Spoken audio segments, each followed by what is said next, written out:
नमस्कार, मी गणेश आचवल स्वामीकृपा क्रिएशन्स या यूट्यूब चॅनलमध्ये तुम्हा सर्वांचं मनपूर्वक स्वागत करतो.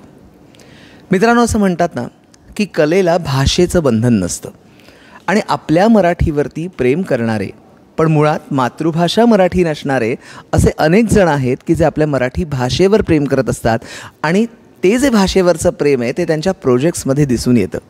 आणि ही सगळी प्रस्तावना करण्याचं कारण असं की मल्हार नावाचा चित्रपट येतो आहे 7 जून 2024ला आणि त्यामध्ये 2 प्रमुख कलाकार जे आहेत शारीफ हाशमी आणि ऋषी सक्सेना हे मराठीमध्ये तर काम करत आहेत, तुम्हाला माहितीच आहे. तर त्याबद्दल आपण त्यांच्याशी संवाद साधत आहोत. नमस्कार शारीफजी. नमस्कार. तुमचा इंट्रोडक्शन मला खूप आवडलं. खूपच छान इंट्रोडक्शन होतं. खूपच छान इंट्रोडक्शन. मुळात कसं आहे, मी रेडिओ जॉकी असल्यामुळे बडबड करायची सवय आहे आणि त्याच्यामुळे आपण आता इनफॉर्मली गप्पा मारणार आहोत. तर मला जाणून घ्यायला आवडेल की मल्हारमधली तुमची जी भूमिका आहे ती तुम्हाला कशी मिळाली आणि त्या प्रवासाकडे कसं आलात? माझा रोहित महाडिक म्हणून माझा एक मेकअप डिझायनर आहे. He contacted me. He introduced me to Vishal आणि बोला कि एक बार सुन ले, कहानी अच्छी है ये वो. आणि मी विशालला भेटलो आणि कहानी सुनाई उसने.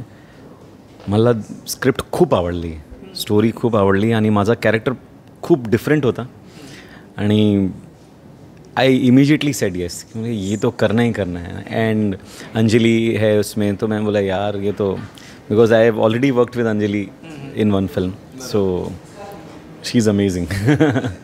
पण तुमच्या ॲक्ट्रेस आहे. येस, तुमच्या भूमिकेबद्दल जे तुम्हाला डिस्क्लोज करायला आवडेल ते काय? मी एक टुरिस्ट गाईडचा रोल प्ले करतो आहे इन मल्हार.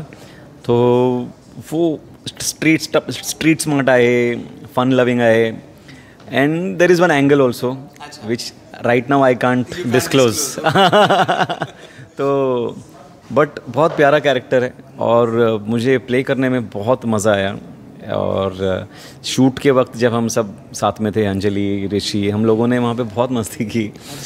कच्छ जो इतना ब्यूटीफुल लोकेशन था, तो मतलब मुझे कच्छ पहली बार गया मैं मल्हार के शूट पे, तो ये मेरे लिए एक बहुत स्पेशल चीज़ है.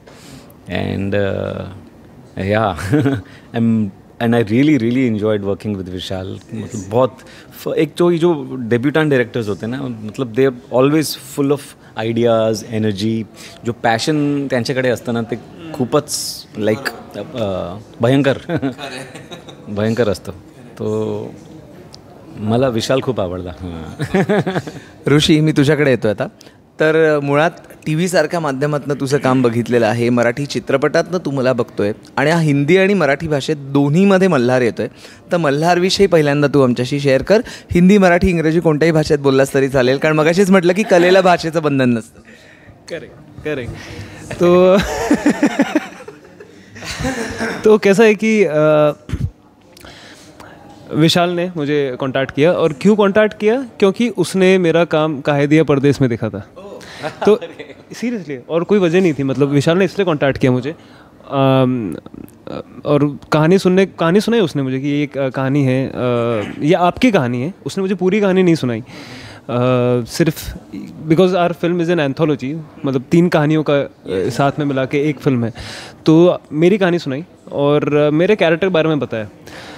तो कैरेक्टर सुन के कारण जो जे कॅरेक्टर आहे ते थोडं शाय आहे, तो खूप बोलत नाही.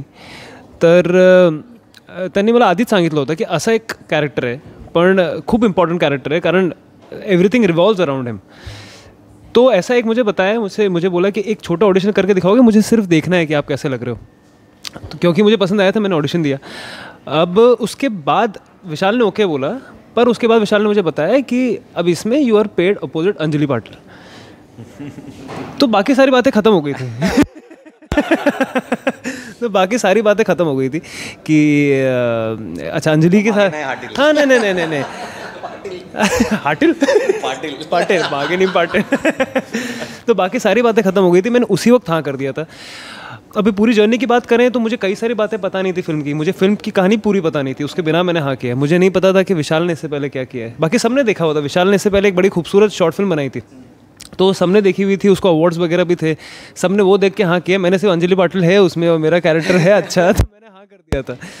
सेट पे पहुंचा तो मुझे पता लगा उसमें शारिब सर काम कर रहे हैं, तो वो एक अलग एक्साइटमेंट था। तो क्या बोलूँ मैं आपको, बताओ। शारिब भी चलेगा? नहीं, ऐसा नहीं। भाई बोल दे। हाँ ये चल सकता है।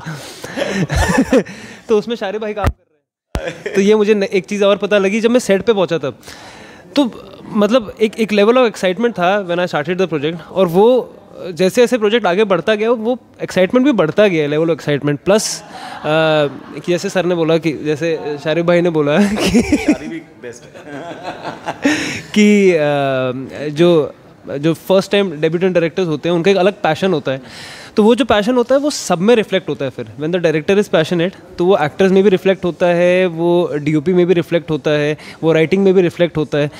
तो एक ओवरऑल बहुत ही पैशनेट प्रोजेक्ट है और सबने बहुत सिंसियरली किया है। तो ओवरऑल एक्सपीरियंस की अगर मैं बात करूँ तो हर एक चीज़, मतलब मेरी शुरुआत बहुत छोटे पॉइंट से मैंने हाँ बोला था, उसमें एक्साइटमेंट थी मेरी, फिर शारिब सर मिले और एक्साइटमेंट हुई, पर जैसे जैसे प्रोसेस पूरा ख़त्म हुआ I think this has been the most, मतलब मेरे लिए सबसे ज़्यादा सेटिस्फाइंग प्रोजेक्ट रहा है ये, क्योंकि सबने बहुत सिंसियरली काम किया और वो मुझे लगता है कि स्क्रीन पे आया भी है वापस।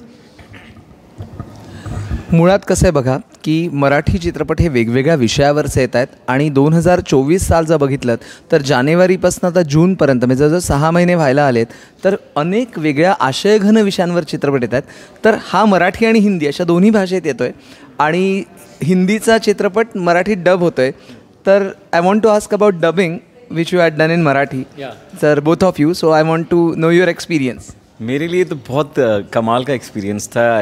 मैं कब से मतलब एक मराठी फिल्म करने के लिए मैं तड़प रहा था और फाइनली मतलब डबिंग ही सही, मतलब it's not like originally made in the language, लेकिन डब करने को मिला. और मुझे एक्चुअली जब हमने पोस्टर के टाइम पे जब हम मिले थे, अनाउंसमेंट के टाइम पे फिल्म की, तब मैं विशाल को पूछा कि ये मराठी में डब कौन कर रहे हैं. बोला पता नहीं कोई कर रहे हैं. अरे नहीं, I want to dub for my character. तो उन्होंने बोला ठीक है. तो फिर ये विजय ऋषि ने भी किया, अंजलि ने भी किया, फिर हम सब ने अपना कैरेक्टर्स के लिए हमने खुद ही डब किया और मुझे बहुत बहुत बहुत मज़ा आया.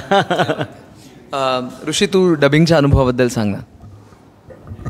तो क्योंकि ये फिल्म शूट हिंदी में हुई है, उसको डब किया हमने मराठी में. तो मैंने पहले डब किया है, डबिंग इज़ नॉट न्यू, पर मैंने मराठी में परफॉर्म करके मराठी में डब किया या फिर हिंदी में परफॉर्म करके हिंदी में डब किया है.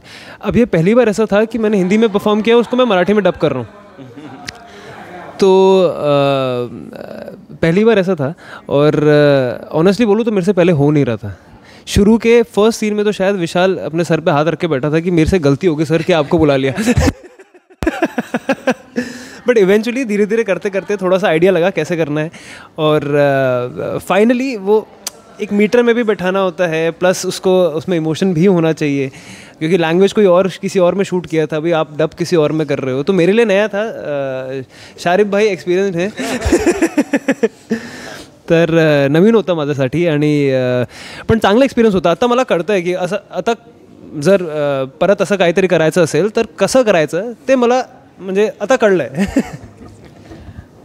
शारिब भाई, तुम्ही खूप चांगलं गाता सुद्धा मराठीत आणि मराठी म्युझिकबद्दल तुमचं खूप चांगलं नॉलेज पण आहे. तर हां, आणि तुमचं आवडतं मराठीतलं गाणं मला वाटतं सांग कधी कळणार तुला. अरे माझं फेवरेट सॉन्ग आहे थोडंसं. There is one more song जो मुझे गाना है. हाँ. लाजून हसणे अन हसून हे पहाणे, लाजून हसणे अन हसून हे पहाणे, मी ओळखून आहे सारे तुझे बहाणे, मी ओळखून आहे सारे तुझे बहाणे. क्या बात है, अतिशय उत्तम पद्धतीने मराठी गाणं गायलेलं आहे. ऋषी, तू मराठी गाण्यांविषयी काही सांगू शकशील? मुझे ऐसा लगता है कि जो पहला गाना मैंने मतलब पहला तो नहीं, शायद दूसरा तीसरा, पर जो उस वक्त जो पहली चीज़ मुझे पसंद आई थी, मुझे आज भी सबसे अच्छा गाना वही लगता है। और ये मैंने सबसे पहली बार मोहन सर के मुंह से सुना था, मोहन जोशी। तो कायदे परदेस जब मैं कर रहा था तो सर खूब गाते थे ये गाना, और मेकअप रूम में बैठे बैठे मैंने गाना सुना। उसके बाद मैंने पूछा ये कौन सा गाना है, ये क्या है, तर मला सांगा सुख म्हणजे नक्की काय असतं। तो सर बहुत गाते थे वो गाना, और तब से आज तक मतलब वो दिमाग में है। तो आई थिंक मेरा फेवरेट गाना तो वही है, वही रहेगा। मला सांगा सुख म्हणजे नक्की काय असतं याचं आवडतं गाणं आहे, आणि मल्हार चित्रपट येतोय, तर मल्हार चित्रपटाच्या शूटिंगच्या एखादी आठवण आमच्याबरोबर शेअर करा, की कच्छच्या वातावरणात तुम्ही सगळं शूट केलेलं आहे. तर तेव्हा गरमी होती का थंडी होती, काय होतं नेमकं? गरमी होती, खूप गरमी होती, और एक तो ओपनमध्ये शूट होतं एकदम, मतलब ऐसा बापरे बँड बज गई थी पसीने, टॅन म्हणजे खतरनाक टॅन झालं. एक दिन डे ऑफ था, उस दिन हम लोग इंडिया पाकिस्तान बॉर्डर पे गए थे. वहाँ पे कुछ हमारे साथ में कुछ लोग थे जो मैं नहीं चल पाया था. हाँ, मैं नहीं चल पाया था. तो उस दिन वो बहुत हम लोगों ने एंजॉय किया था पूरा, वो बॉर्डर तक जाके वहाँ से दूरबीन से मतलब आगे पाकिस्तानी लोग नज़र आ रहे हैं. तो बहुत मतलब वो उस दिन बहुत कमाल था. काफ़ी हम मंदिर में भी एक जगह पर रुके थे, फिर मतलब एक तरीके से वो एक पूरा पिकनिक टाइप था उस दिन. हाँ, you were tourist guide only. तुझा एखादा अनुभव? जैसे सर ने बोला, मेन चीज़ वही था कि हम लोगों ने ये जो शूट किया है वो सच में गांव पे किया है. तो एक बहुत छोटा सा गांव था, और मेरे लिए ऑनेस्टली ये पहला एक्सपीरियंस था कि जब सच में किसी छोटे गांव पे जाके, नहीं तो यूजुअली क्या होता है कि एक एडजस्टमेंट होता है कि यहाँ पर लुक है, वैसा फील है, वहाँ पर शूट कर लिया जाता है, और वो मतलब ट्रांसलेट भी होता है स्क्रीन पे. पर यहाँ पर हमने सच में एक गुजरात में गांव में जाके बहुत ही छोटी जगह पे शूट किया है, गर्मी में. मतलब लोकेशन सारी असली है, हमारे सेट्स जो है वो सेट नहीं है, वो सच्ची लोकेशन, रियल लोकेशन है सारे के सारे. तो आई थिंक वो सबसे ज़बरदस्त एक्सपीरियंस वही था. वहाँ के लोगों से मिलना, वो कैसे रहते हैं, क्या काम करते हैं, उनका थॉट प्रोसेस क्या है, क्योंकि जो भी मिला है वो वहीं से मिला. वहाँ पर जो लोग थे वो लोग, उनकी बातें सुन के, उनको देख के ही मतलब कैरेक्टर बनाया है. तो आई थिंक वो बेस्ट एक्सपीरियंस था. वहाँ पर जाके रहना, वहीं पे शूट करना और उन्हीं लोगों के आसपास शूट करना वॉज द बेस्ट एक्सपिरियन्स. आणि खरोखरच आपण आपल्या प्रेक्षकांना सांगूया की 7 जून 2024ला मल्हार चित्रपट आपल्या जवळच्या थिएटरमध्ये जाऊन नक्की बघा. आणि तुम्ही पण सांगा. हाँ प्लीज, 7 जून रिलीज होगी. जल्दी आ रहा है मल्हार. तुमच्या जवळच्या चित्रपटगृहात.